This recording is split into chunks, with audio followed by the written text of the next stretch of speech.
Hey all, Jason Levon, priest at St. Luke's Episcopal Church in Milwaukee, Wisconsin. Welcome to another Easter edition of Pause and Pray. When I was an undergraduate student at Marquette University many moons ago, I had the blessing my last 2 years as a junior and senior to live in the college seminary program of the Roman Catholic Archdiocese of Milwaukee here. It was 2 tremendously formative and wonderful and fun years of my life. Lived with a small group of guys just discerning where God was calling them in life, and with a wonderful priest who helped us along that journey.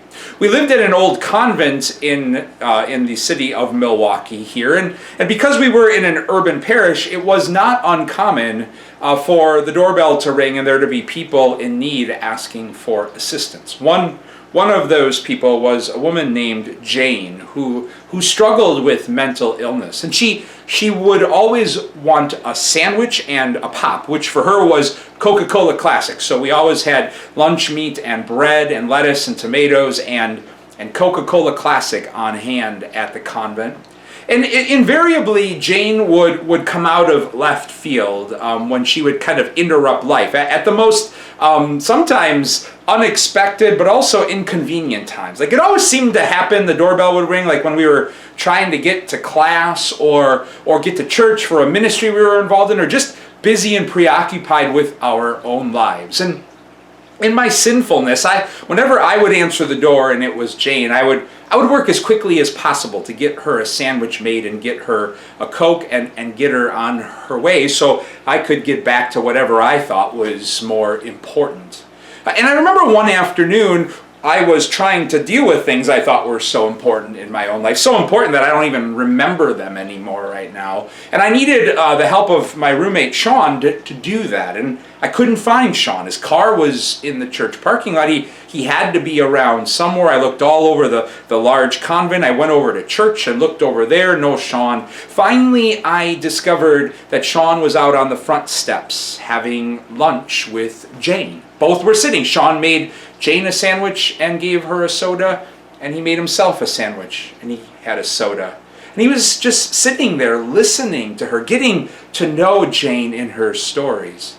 All of this was completely out of left field for me when I encountered this. I mean, Sean's a good guy, but I didn't think he was like that good and had that much holiness in him. And I never would have thought again in all my sinfulness that Jane could be this instrument of so much God and blessing. And I just kind of sat there humbled and challenged and in awe of what I was witnessing. Again, all of that so much more important than whatever it is I thought I needed to deal with in my own life. But I've learned since then plenty of times, both in my ministry and in life, that so often when I have God encounters, it's because God finds a way to come out of left field and completely and totally surprise me.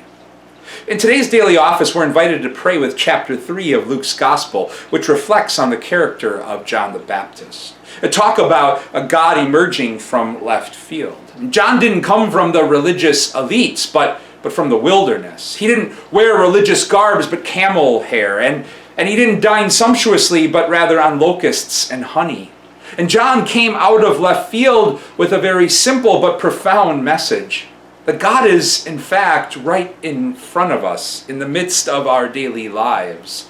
As John reminded us and invites us to consider that God can be encountered in the opportunity to be charitable, giving one of our excess coats to somebody who's right in front of us who doesn't have any. Or that God can be encountered and found in just an honest and authentic day's work, as John invited and challenged tax collectors and soldiers to just do their work honestly and with integrity.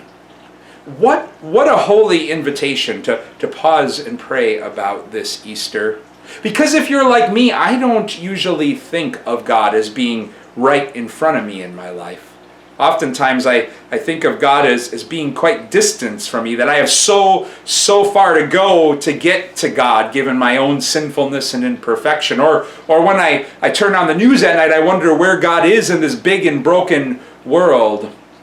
And yet, and if you're like me in that sense, then, well, I guess we're in the same company together. But today we're invited to pause and pray, reflecting on on those holy interruptions when we come to find God emerging out of left field to step into our lives.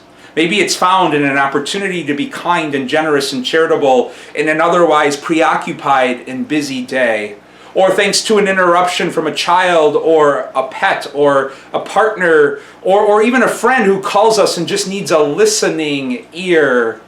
And we come in all of that to discover that the great gift of Easter isn't far away at all, but so often it's right in front of us, and maybe even within us. Easter peace and blessings to you all.